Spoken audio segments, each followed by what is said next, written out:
Are you on keto, but you're losing too much weight and that's becoming a problem? Well, this video is for you. First, let's talk about the difference between fasting and starving. There's a point where you go from fasting to starving, and that point has to do with not having any more fat reserves to tap into. Okay, so if you're very, very thin, well, then potentially the body's going to start using the muscle as its fuel. So you start getting a breakdown of muscle protein. So you might notice that your muscles are shrinking and they're very, very weak. But typically when you're starving, you have a lot of other symptoms too. You're not feeling energetic, you're weak, it's affecting your mood, all sorts of issues. But if you want to stop losing weight, yes, you do want to keep your fats a little bit higher. You can take MCT oil. But here's the thing, it's the carbs. You want to keep your carbs at the maximum level, right around 50 grams. Because normally it's between 20 and 50 grams. So keep it on the high side because it's the carbs that control the weight. So if you have a little bit higher carbs, then you'll stop losing weight. Now, the other thing that you can do to help definitely maintain your muscle mass is to keep the volume of exercise very, very high, as well as recover from it. Don't overtrain. But we want to keep a very robust workout, okay, regular exercise to keep the muscle stimulated so they can continue to grow.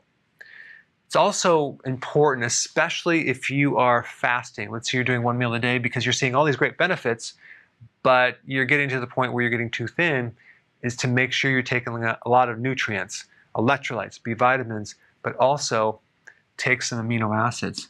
I put a link down below for more information on that because there's a certain blend that you could take that will ensure that you don't lose any of your muscle.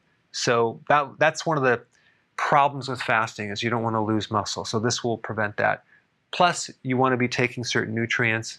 But then you may need to add another meal if you're getting too thin, where you have 2 meals, okay? For example, myself, if I go to 1 meal, which I actually love to do that because I'm rarely hungry, is I have to take 2 meals or I get too thin. So I weigh about 183. So if I basically do 1 meal, I'll drop down to like 177, unless I have a massive meal, which is really hard to consume. So I just do 2 meals. So you just want to adjust the meals. You don't want to snack in between. Increase the calories. Make sure you have enough fat, not too much where it's affecting your gallbladder and your liver, but keep your carbs slightly higher. Keep the volume of exercise a little bit higher.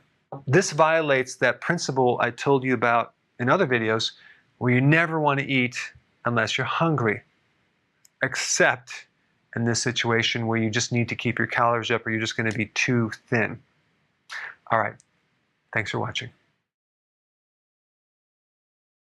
Hey, before you leave, I just wanted to give you a little quick history on some of the books that I wrote. This was one of the first books. It's called Dr. Berg Body Shapes. It was my attempt at writing about body types. What was very interesting about this book is I actually did all the images myself. Don't ask me why. They look actually not quite as professional as some of the images that I have in the new book. But anyway, this is my first attempt right here called Dr. Berg's Body Shape Diets.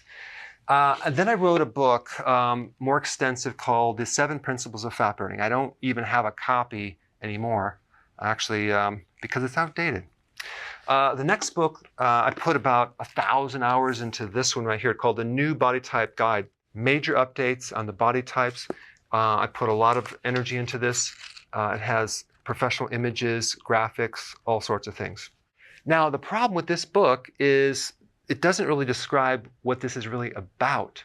Body types are only a small portion of what's in this book. And that's why I changed the name to the Healthy Keto Plan, okay? If you happen to have this book, you don't really need this book because there's only very, very minor updates. But if you don't have this, you need to get this one right here. This book goes into every single detail that you would ever want to know about. It goes into the 7 principles of fat burning. It goes into hormones, the body types, the basic keto plan. It goes into intermittent fasting. I talk about the 10 fat burning triggers and blockers and fat burning strategies. with a lot of details in every single chapter. I go into body issues that interfere with losing weight. There's very few people that just have a weight problem. They have a lot of body issues, whether it's sleeping problems, stress problems, inflammation, menopause. I cover that extensively in this book. Then I talk about how to get rid of stress, and I show you a technique. Then I get into exercising. And then I have a lot of really good recipes in this book as well. So this is a good reference guide. On my website, if you get this book, you get this one free. It's called Healthy Keto and Intermittent Fasting. This is the shortcut, quick guide to this book. And the reason I created this book is to have you, within 45 minutes, learn how to do keto, okay, in intermittent fasting, exactly what you need to do. Then you can fill in the blanks with this book right here. So right now I'm doing a special. If you get this book, you get this one totally free, or you can go to Amazon and get these individually. So I just want to clarify the difference between this book and this updated one right here. If you don't have this, you need to get this right here. That way you can get the exact correct information to do it healthily.